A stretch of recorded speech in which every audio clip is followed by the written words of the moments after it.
Hello, my name is Cassie and welcome back to my channel. Today I'll be doing the mid-year freakout tag, which I'm very excited about because it's probably my favorite to watch other creators do. I love to watch BookTube and this is one of my favorite ones to view every year and I look forward to it. This year has been not the best reading year for me. I have read 35 books this year.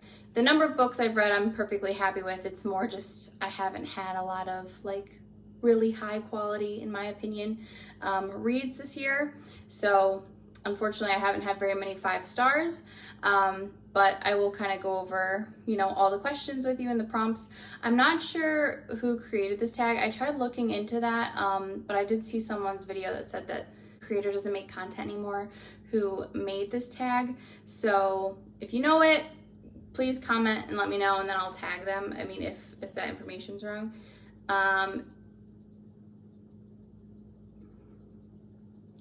If you hear that, those are baby birds chirping in my chimney. I'm sitting on the floor next to my fireplace and near my bookshelf, and yeah, those are baby birds that are living in there. Our cats really want to meet them, but we had to buy this thing to block our fireplace off so that they can't get in there, and because they were getting covered in soot. And then we had to clean them and they weren't happy about it. But anyway, that was a total side note there. So anyway, so the first question is the best book you've read so far this year. That's gonna be a tie for me between 2 different books, so I'll hold them both up. The Hunger Games and A Psalm for the Wild Built. First I'll talk about The Hunger Games. I have never read The Hunger Games. This was my first read. This is not a reread. I had never read The Hunger Games, and I always knew I thought I would like them and wanted to read them. I just was in middle school, high school at the time when these came out and going through a rough period, in the school days. It can be rough sometimes. So I didn't get to this, even though I was a big reader at the time. I did not get to the Hunger Games trilogy until now. So I absolutely devoured this. It definitely got me out of a slump I had earlier in the year. For sure, I absolutely loved these books. I read them all pretty much back to back in April.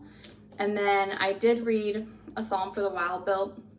I read A Psalm for the Wild Built. I think I finished this book March 1st from my memory. And this was my first 5-star read of the year. And again, I just was having a slump earlier in the year, and this helped me a lot. And then I think the fast-paced way that The Hunger Games is really helped. So those are my 2 favorites for the year. They're kind of a tie at the moment. Next question is the best sequel you've read so far this year. So you're gonna see a theme. Basically. You already know. My favorite sequel, one of them, is Catching Fire. I devoured this. I absolutely loved it. I think one of the first times I've really loved a second book in a series, maybe more than the first book. To be honest, I might like this better than The Hunger Games. I'm not sure. I just think it's easier to just leave it how it is because I can't make a decision. And then the other book for this category, which probably isn't shocking, is A Prayer for the Crown Shy, which is the second book in the Monk and Robot series.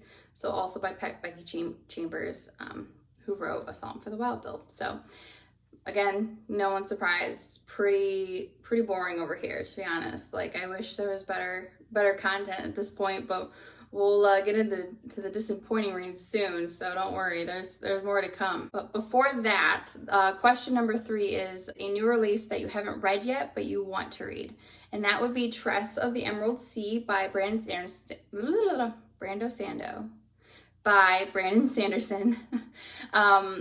This is one of his newest books. He's got a lot of secret projects that's coming out this year. And this one has been compared to The Princess Bride, and I love The Princess Bride, so I'm really excited for that. I actually have it, I got it through Hoopla, through my library, and I'm hoping to read it soon. I think the cover is gorgeous, so I might have to buy it. It seems like it could be very cozy fantasy, and I would love that vibe.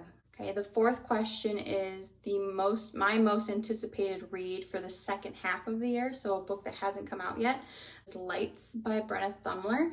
This is the third and I believe final book in her trilogy for Sheets, the graphic novel series. I absolutely love Sheets so much, and I love Delicates, and I'm looking forward to Lights. I guess this one is supposed to be from Wendell's perspective, so I'm very excited about that, and I love the artwork in those, and I just think she really can do no wrong. I'm gonna buy it and read it no matter what. So, okay, and now we're on to biggest disappointment of the year. I can't just pick one when it's been a disappointing year of reading for me this year.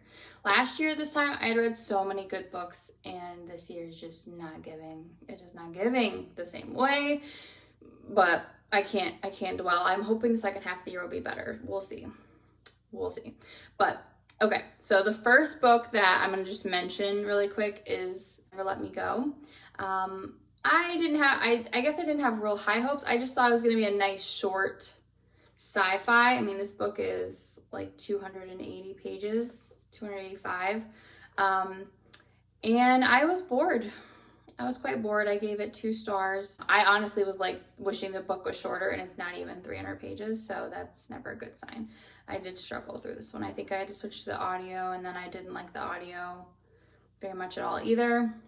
And I'll probably be unhauling this. So the last one I will just mention that I was disappointed in is The Atlas Six. Just a lot of people really like this book, but I just didn't care. I think I put 3 stars on this.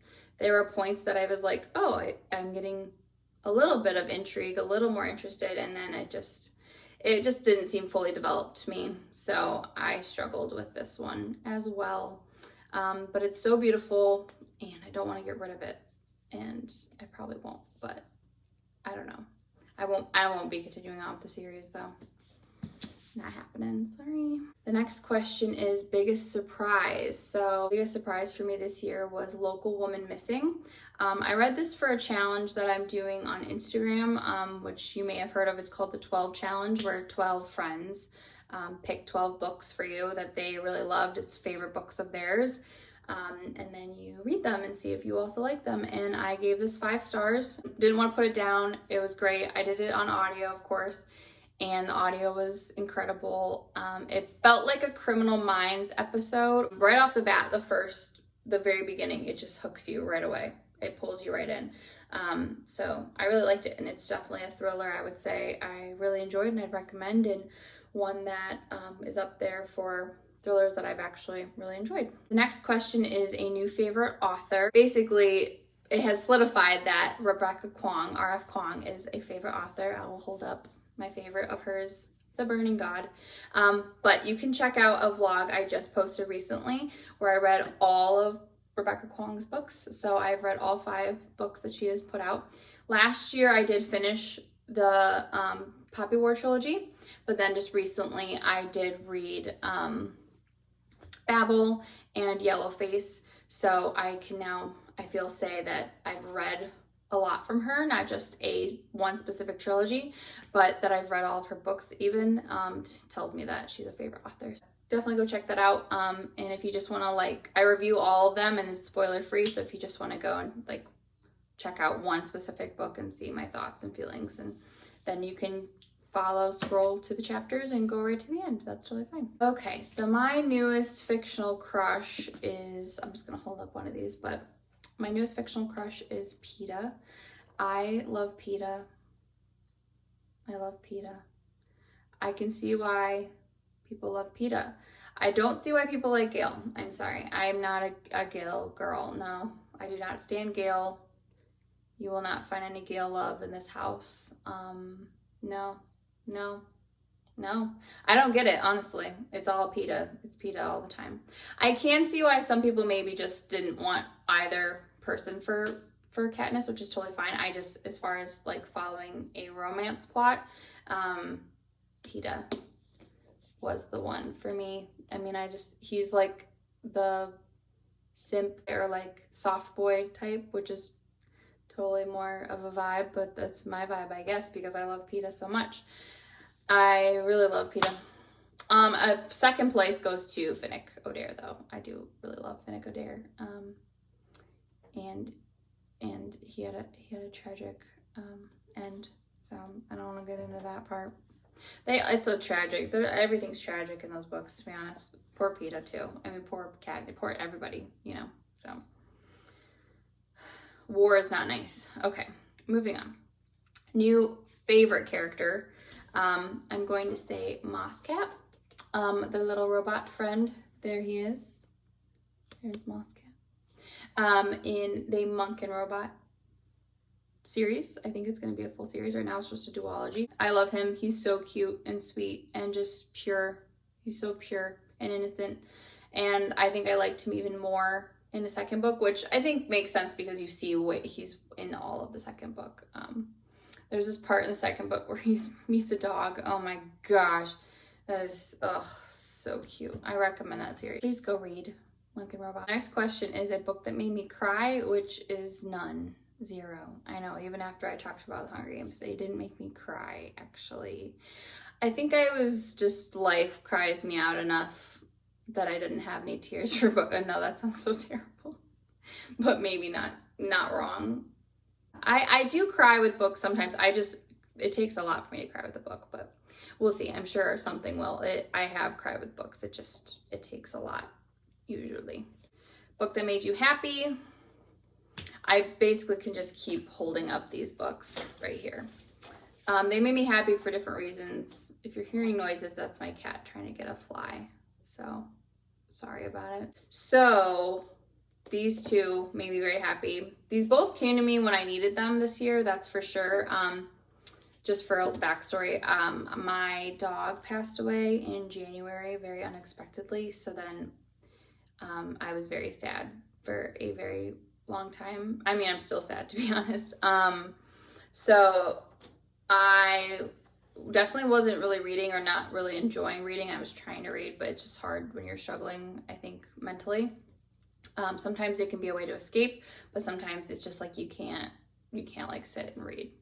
But we went on a vacation that we already had planned, and that's when I read A Psalm for the Wild Bull, and it was like exactly what I needed at the time. It was just very sweet, very wholesome. It just was exactly the low-key, chill kind of read I needed. So that was great. And then time went on. About a month later, we actually, by this time, I think it was 3 or 4 months after my dog Maddie had passed away, we went to the humane society and got our 2 cats that we currently have. Because our other dog definitely needed companionship, and so did I, so did we, my husband and I. So while I was kind of separated in a bedroom with them to just get them acclimated correctly, I just picked up the Hunger Games, and it was great. And one of our cats just happens to be named Peter, and we do call him PETA. I think it was timing, but also he's like such a simp, like PETA. He's a soft boy. So yeah, so these brought me a lot of joy. I just didn't want to put them down. It kind of brought me back into like reading, like unput downable for fun, like again, a little bit. So a lot of backstory on that, but you know, you gotta find happiness. Okay, so the next question is most beautiful book you have acquired this year. I'm gonna show a couple for this one. I mean, I just went and bought the whole trilogy and to own a Poppy War trilogy, and all of them are gorgeous. I mean, I love the look of these. They're so beautiful. So beautiful. So there's that, but also I recently bought, this is probably my most recent buy, How High We Go in the Dark. I'm really excited to read this one. There's those damn birds again. I'm really excited to read this one. I just love how simple this is, this cover. I mean, it doesn't really give away any, I have no idea what the book's really about, just a little bit of what I've read, but I think it's just really simply stunning. And then I also really love, which I have read this book, Tender is the Flesh. I did read this earlier this year. I gave it 3.5 stars. It just was a little slower than I thought or wanted. Again, I was struggling earlier in the year too, so it may have been me.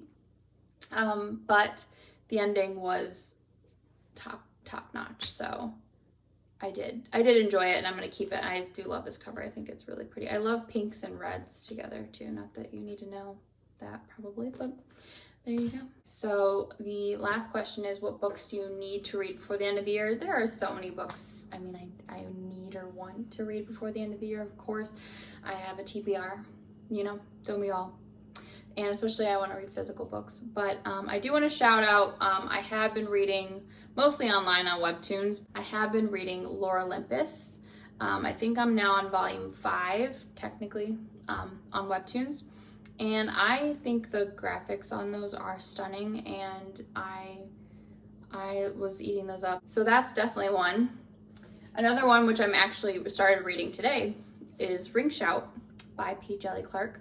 Again, I actually think this cover is really sweet. It's very cool. Very cool. I just started this today, so I do, you know, I think, you know, make goals you can achieve. Because I said I want to read this by the end of the year, and I'm reading it right now. So I'm killing it. Now, I assume I'm going to finish this before the end of the year, unless I, like, didn't want to read it. But I'm liking it, the first 50 pages so far, so. And then the last one, I really do want to get to, but I think I'm a little intimidated by the size of it. And I think it's going to be 5 stars, but that doesn't always work out for me. But is Middle Game by Shauna McGuire. Very cool cover also. But I'm just not sure. I mean, it's a long one. How long is this? 520 pages? Yeah. So we'll see. I'm really hoping to get to this year. I have read not a lot. I've read, I think, the first 3 books in the Wayward Children series.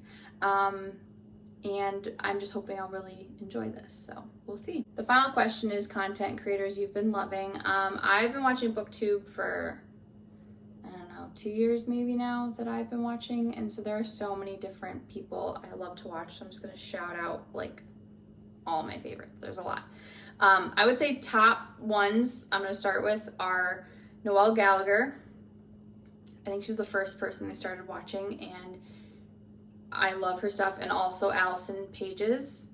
Those two are comfort TV, comfort watches for me. Like, they bring me a lot of, they like help calm my anxiety, and I look forward to watching anything they drop. I don't care what it is. I mean, they make nothing bad, obviously, but I will always watch them. They're so amazing.